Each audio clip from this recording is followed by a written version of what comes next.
오늘 성탄주일을 맞이해서 하나님의 은혜와 평강이 오늘 예배에 참석한 모든 분들에게 그리고 또 온 세상에 가득하기를 주의 이름으로 축원드립니다. 예수님께서 이 땅에 오신 이 성탄의 사건은 하나님께서 우리에게 주신 가장 귀한 선물이고 또 너무나도 놀랍고 놀라운 사건입니다. 하나님이신 예수님께서 하늘 보좌를 버리시고 인간의 몸을 입고 이 땅에 찾아오셨기 때문이고, 또한 예수님께서 이 땅에 오심으로 죄와 사망의 권세 아래에서 이 어두운 세상에서 살아가던 우리들에게 구원의 빛이 이렇게 비추어졌기 때문에 그렇습니다. 특별히 오늘 성경의 말씀은 예수님께서 참 빛이시고 어두운 이 땅을 비추시는 빛으로 우리에게 오신 것이라고 그렇게 말씀해 주고 있습니다. 참빛 곧 세상에 와서 각 사람에게 비추는 빛이 있었나니 그가 세상에 계셨으며 세상은 그로 말미암아 지은 바 된 것이었다고 그렇게 말해주고 있습니다. 예수님께서 참 빛이시고 또 어두운 세상을 비추는 빛으로 우리들의 삶을 밝히는 빛으로 찾아오셨다는 그런 이야기입니다. 예수님께서 참 빛으로 오셨는데 예수님은 어떤 빛으로 오신 것입니까? 먼저 예수님께서는 우리들의 삶의 진리의 빛으로 찾아오셨습니다. 예수님께서는 내가 길이요 진리요 생명이라고 말씀하셨고, 요한복음 8장 12절 말씀을 보면 예수님께서 이렇게 말씀하십니다. 나는 세상의 빛이니 나를 따르는 자는 어둠에 다니지 아니하고 생명의 빛을 얻으리라. 어둠의 길을 다니지 않게 될 것이라고 그렇게 말씀해 주십니다. 예수님께서는 참과 거짓을 밝히시는 진리의 빛으로 이 땅에 오셨고, 우리가 예수님을 우리 마음에 영접하고 예수님과 함께 생활하면 예수님께서 우리들의 삶을 비춰주시는 그런 진리의 빛으로 우리에게 임하여 주시는 겁니다. 누구든지 예수님을 그래서 마음에 모시면 의롭고 선한 길을 걸어가게 되고 그 인생이 점점 밝아집니다.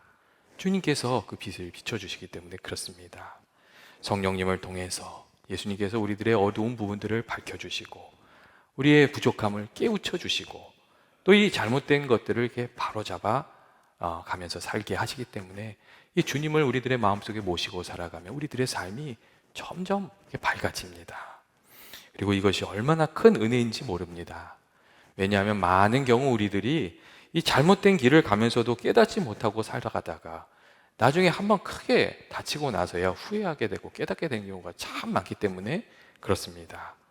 그런데 우리가 예수님을 우리 마음 가운데 모시고 살아가면 예수님께서 성령으로 우리들의 마음을 깨우쳐 주시고 우리들의 인생을 밝혀 주셔서 좀 잘못된 것들을 깨닫고 어려운 길은 좀 피해가면서 살 수 있도록 그렇게 은혜 베풀어 주시기 때문에 그렇습니다.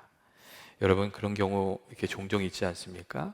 이렇게 유혹이 찾아와서 이걸 할까 말까, 이래도 되나 저래도 되나 막 주저하고 있는데 그 길 먼저 간 사람이 어려운 일 당하는 거예요. 근데 그런 거 딱 보고 나면 예수님께서 성령으로 내 마음을 지키고 계셨구나. 우리가 예수님을 마음에 모시고 살아갔더니 우리들의 이 삶의 브레이크가 되어 주셨구나. 그런 것들을 느끼게 되는 때가 종종 있습니다. 여러분, 예수님 만났던 삭개오도 그러한 인생을 살지 않았습니까? 그가 로마의 세리가 되어서 많은 악행을 저지르면서 살았습니다. 아마 이 삭개오가 계속 그렇게 살았으면 정말 그 인생이 마지막에 좋지 않았을 겁니다. 그런데 예수님께서 삭개오를 만나 주셨고 또 삭개오는 예수님의 그 말씀을 듣는 중에 옳고 그름이 무엇인지 밝히 깨닫게 되어서 회개하고 정말 변화된 사람이 되고 정말 주님을 따르는 그런 사람이 되었습니다. 삭개오가 나중에 그래서 이런 얘기를 합니다. 주여 보옵소서, 내 소유의 절반을 가난한 자들에게 주겠사오며 만일 누구의 것을 속여 빼앗은 것이 있으면 내 갑절이나 갚겠습니다. 이런 이야기를 합니다. 삭개오가 예수님 만나고 정말 그 어두운 과거를 청산하고 새 사람이 돼서 참되고 옳은 진리의 길을 따르는 예수님의 제자가 되었던 것입니다. 그리고 그 길이 그의 인생을 살리고 바꾸는 정말 진리의 길이었습니다. 여러분, 그리고 이러한 점은 오늘날 우리들에게도 여러분 마찬가지입니다. 예수님은 참 진리의 빛이 되시고 우리가 예수님을 우리들의 마음속에 모시고 살아가면 예수님께서 우리들의 빛이 되어 주셔서 무엇이 바른 길인지를 깨닫게 해주시고, 또 예수님께서 우리들의 삶의 빛이 되어 주셔서 우리 안에 있는 어둠이 다 물러가게 하시고, 또 의로운 길, 선한 길, 하나님이 복 주시는 길을 걸어가게 해 주시는 겁니다. 예수님께서 우리들에게 그런 말씀하십니다. 나를 따르라고. 그러면 어두운 가운데 다니지 않게 될 것이라고 그렇게 말씀하십니다. 예수님께서 하신 이 말씀처럼 우리가 주님을 따르기에 우리들의 삶이 어둠에서 벗어나서 날마다 밝아지고, 또 주님이 축복하시는 그런 귀한 삶이 되기를 주님의 이름으로 축원드립니다. 둘째로, 예수님께서는 빛으로 오셨는데 생명의 빛으로 우리에게 오셨습니다. 예수님 안에 생명이 있고 그 생명의 능력을 우리들에게 주시려고 예수님께서 이 땅에 오셨습니다. 그렇기 때문에 예수님을 만난 이들은 다 예수님의 생명의 능력을 경험하게 됩니다. 예수님이 말씀하시면 그 말씀 안에서 생명이 나와서 그 생명의 능력이 사람을 살리는 능력이 되고, 또 예수님께서 손을 대시면 그 손에서 생명의 능력이 나와서 깨어지고 상하고 병든 자들을 치유하고 회복하는 여러분 능력이 되었습니다. 이 전기선에 연결되면 전기불이 들어오는 것처럼, 전화기가 서로 신호가 연결이 되면 그 대화가 통화가 이루어지는 것처럼, 이 생명의 빛이 되시는 예수님과 연결되면 그 연결된 사람들마다 생명의 능력을 체험하고 경험하면서 살아가게 되었다는 겁니다. 열병에 걸린 자도 치유함을 받았고, 세상이 다 포기한 나병에 걸린 이도 나음을 입었고, 혈류병에 걸렸던 여인은 주님을 살짝 만지고도 그 생명이 다시금 회복되는 은혜를 받았습니다. 그리고 나면서부터 시각 장애인이었던 이를 만나신 예수님께서는 내가 세상에 있는 동안 세상의 빛이라고 이렇게 말씀을 하시면서 땅에 침을 뱉어서 진흙을 이겨서 그의 눈에 바르시고 실로암에 가서 씻으라고 그렇게 말씀하셨습니다. 그리고 그가 실로암에 가서 씻었을 때에 그 눈이 온전히 깨끗해지고 밝아지는 은혜가 그에게 임했습니다. 그리고 예수님께서는 이 사건을 통해서 예수님 안에 생명의 능력이 있는 것과, 또 예수님께서 이 땅에 생명의 빛으로 찾아오셨고 주님의 말씀대로 살아가는 이마다 생명의 능력으로 나아가게 된다는 것을 아주 확실하게 우리에게 보여주셨습니다. 예수님은 생명의 능력이시고, 우리가 예수님과 연결이 되고 우리가 예수님을 마음에 온전히 모시고 살아가게 되면 주님이 주시는 생명의 능력으로 우리도 살아가게 됩니다. 우리의 영이 살아나고 혼이 살아나고 우리 몸이 살아나는 것을 우리가 알게 됩니다. 우리의 영혼이 주님의 은혜 가운데 구원받고, 우리의 지치고 상한 마음이 주님 안에 있을 때 힘을 얻고, 또 병든 몸도 다시금 회복이 되는 겁니다. 예전에 영국의 존 월터라는 사람이 있었습니다. 그리고 그 사람의 인생은 26살이 될 때까지 사실 세상적으로 볼 때 완전히 망가진 그러한 인생이었습니다. 하는 일마다 실패하고 그는 허랑방탕하게 하루하루를 살았습니다. 그런데 어느 날 교회에 가서 말씀을 듣게 되었는데, 그때 목사님이 해주신 말씀이 겨자씨 한 알에 대한 말씀이었어요. 그리고 목사님이 그런 얘기를 해주셨어요. 여러분의 심령 가운데 예수님을 향한 겨자씨만한 믿음이 있다면 그 믿음으로 산을 옮기는 것 같이 큰 일을 할 수 있을 것이라고 그런 이야기를 해주셨습니다. 그런데 이상하게도 그날 그가 들은 그 말씀이 그에게 굉장히 깊은 감동이 되었고 그 마음에 새겨졌습니다. 내 방황하는 인생에 대한 해답이 믿음에 있구나, 예수님을 붙들고 살아가는 삶에 있구나, 그게 믿어진 겁니다.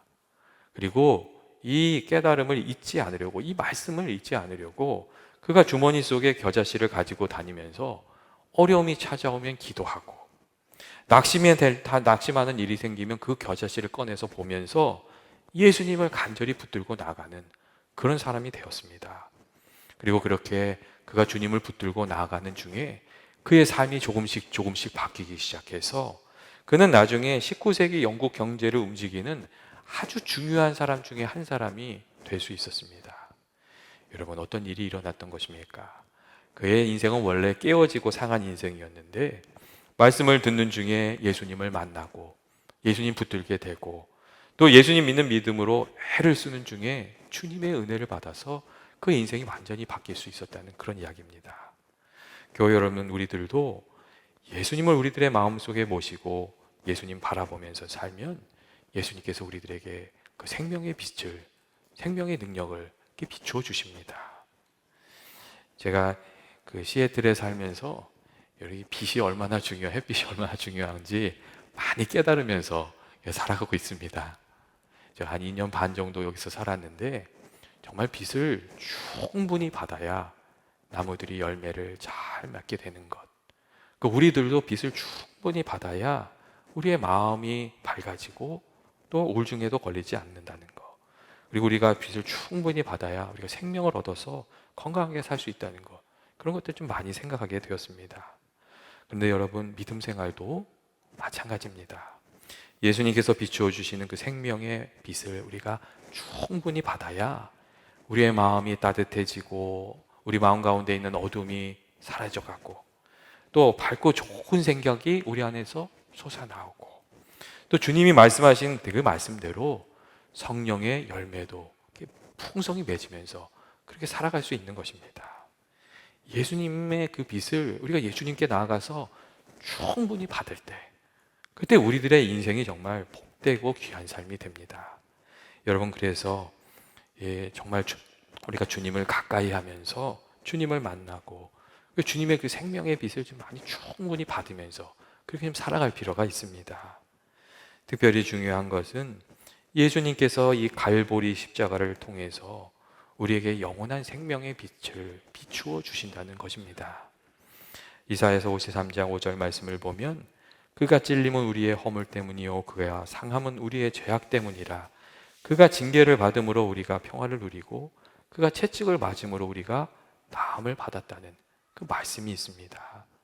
다시 말하면 예수님께서 우리를 위해서 십자가를 지심으로 사망 권세가 우리에게 주는 어둠을 다 물리치시고 용서와 회복의 빛을 우리에게 비춰 주셨다는 그런 의미입니다. 그리고 우리가 예수님께 나아가서 갈보리 십자가를 의지하고 나아가면 언제든지 그러한 은혜를 우리에게 또 베풀어 주시는 겁니다. 우리가 갈보리 십자가를 바라보면 그곳에서 생명의 능력이 우리에게 부어지고 우리가 그 능력을 가지고 우리들의 삶을 살아갈 수가 있습니다. 세상 만물이 다 빛으로부터 힘을 얻듯이 우리가 갈보리 십자가에서부터 예수님께서 주시는 생명의 능력으로 이렇게 살아가는 겁니다. 셋째로 예수님께서는 빛으로 오셨는데 소망의 빛으로 우리에게 오셨습니다. 소망이 없는 이에게 소망이 되어주시려고 예수님께서 이 땅에 오셨습니다. 그렇기 때문에 마태복음 4장 16절 말씀을 보면 흑암에 앉은 백성이 큰 빛을 보았고 사망의 땅과 그늘에 앉은 자들에게 빛이 비추었도다. 그런 말씀이 있습니다. 여러분, 흑암에 앉은 백성, 사망의 땅과 그늘에 앉은 이들, 여러분 이런 사람들은 어떤 사람이라고 생각하십니까? 이 세상에서 살되 소망이 없는 이들, 희망이 없는 이들, 힘이 없는 이들, 그런 이들입니다. 그런데 그들에게 빛을 비춰주시기 위해서, 그러한 이들에게 찾아오셔서 소망이 되어 주시기 위해서 예수님께서 이 땅에 오셨다는 겁니다. 예수님께서 마치 어두운 바다를 비치는 등대와 같이 우리에게 찾아와 주셨습니다. 여러분, 등대가 어떤 겁니까? 등대는 어두운 밤바다에서 파도와 싸우면서 길을 찾는 이들을 위한 그런 것입니다. 이 여행을 간 사람들에게는 등대가 그 낭만적인 사랑을 고백하는 그런 장소처럼 생각될 수도 있지만 사실 등대는 그런 곳이 아닙니다. 특별히 거친 바다와 싸우는 어부들에게는 그렇지가 않습니다. 등대는 집으로 돌아갈 수 있도록 길잡이를 해주는 소망의 불꽃이고 또 생명의 불꽃인 겁니다. 예수님께서는 그러한 빛으로 등대로 우리에게 오셨고 우리가 주님을 바라보면 우리의 소망의 빛이 되어주시는 겁니다. 거친 세상에서 낙심하지 않고 절망하지 않게 하시고 또 어두운 인생길에서 길을 잃지 않고 길을 찾을 수 있도록 주님께서 우리의 소망이 빛이 되어주신 겁니다. 사실 우리 안에 소망이 없고 이 세상에 참 소망이 없습니다. 그래서 어렵고 힘들 때마다 나 자신을 의지하고 세상을 의지하고 사람을 의지하면 언젠가 꼭 실망하게 되어 있습니다. 하지만 우리를 사랑하시는 예수님을 의지하면 우리 마음속에 주님이 우리를 도와주시고 지켜주실 것이라는 그 소망이 생기고 또 담대한 마음으로 우리가 살아가게 되는 겁니다. 내가 사망의 음침한 골짜기를 다닐지라도 해를 두려워하지 않는 것은 주께서 나와 함께 하심이라. 이 다윗의 고백처럼 우리도 담대한 믿음으로 살아가게 됩니다. 그래서 또 사도 바울이 우리에게 이런 얘기를 했습니다. 믿음의 주요 또 온전케 하시는 예수님을 바라보면서 살아가자고, 그렇게 우리에게 이야기해 주었습니다. 주님을 바라볼 때 소망이 생기고, 주님을 바라볼 때 고난을 싸워서 이길 능력이 생기고, 또 주님을 바라볼 때 우리의 인생의 길이 분명해지고, 주님 바라보면서 살아가는 것이 우리에게 주신 가장 귀한 복이고 은혜이기 때문에 주님을 바라보면서 살아가자고 그렇게 이야기해 주었습니다. 여러분, 우리들의 참 소망이 어디 있습니까? 참 소망은 우리에게 찾아오신 예수님께 있습니다. 그 주님을 바라보면서 살아가는 저와 여러분이 되시기를 원합니다. 마지막으로 세상의 빛으로 오신 예수님께서는 우리들이 주님을 따라서 이 세상의 빛으로 살아가기를 원하십니다. 에베소서 5장 8절 9절 말씀을 보시면 이런 말씀이 있어요. 너희가 전에는 어둠이더니 이제는 주 안에서 빛이다. 빛의 자녀처럼 행하라 한 말씀이 있습니다.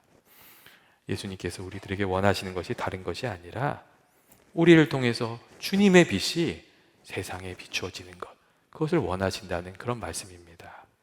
그리고 우리가 이렇게 세상에서 빛으로 살아가는 방법이 한 가지밖에 없습니다. 그것은 뭐냐면 우리가 먼저 주님을 우리 마음속에 모셔서 주님의 빛으로 우리들이 밝아지는 겁니다. 여러분, 우리들이 사람이요, 해가 아니라 좀 달과 같은 것이 달 것 같아서 우리 안에는 사실 빛이 없습니다. 그래서 내 안에 있는 빛으로 비추려고 하면 비출 수 있는 사람이 아무도 없습니다. 하지만 달이 태양빛을 받아서 환히 비추는 것처럼, 그 어두운 밤을 비추는 것처럼 우리가 예수님을 우리 마음속에 모시고 주님이 주시는 그 밝은 생명의 빛, 소망의 빛을 가득 받으면 그때는 세상을 밝히는 빛으로 살아갈 수 있는 겁니다. 예수님께서 우리들에게 원하시는 것이 무엇입니까? 예수님께서 우리들에게 너희가 세상의 빛이라고 그렇게 말씀하셨습니다. 주님의 빛을 충만히 받아서 그 빛을 비추는 사람으로 살아가기를 주께서 원하신다는 겁니다. 여러분, 오늘 우리가 이렇게 성탄 예배를 드리게 되었습니다. 우리를 사랑하시는 예수님께서 정말 하늘 보좌를 버리시고 우리를 찾아오셨습니다. 그 사랑에 감사하고 또 주님을 우리가 기쁜 마음으로 모셔서 주님의 빛으로 가득한 인생, 그래서 세상을 또 비출 수 있는 인생, 그런 삶이 되기를 주의 이름으로 축원드립니다. 지금 우리가 좀 같이 기도하기를 원합니다. 사랑과 은혜가 많으신 하나님 아버지, 예수님은 세상의 빛이요 우리들의 삶의 빛이요 우리 가정과 우리 공동체의 빛이 되시는 것을 믿습니다. 또한 예수님 안에 생명이 있고 주님을 만날 때마다 생명의 능력으로 충만해지는 것도 믿습니다. 오늘을 살아가는 저희들의 삶 가운데 주님께서 함께하여 주셔서 우리가 어둠 가운데 다니지 않도록 저희들을 지켜주시고 주님께서 비춰주시는 밝은 빛 가운데 살아가고 또 밝은 빛을 비추면서 살아가는 저희들 되게 하여 주옵소서. 예수님의 이름으로 기도합니다. 아멘.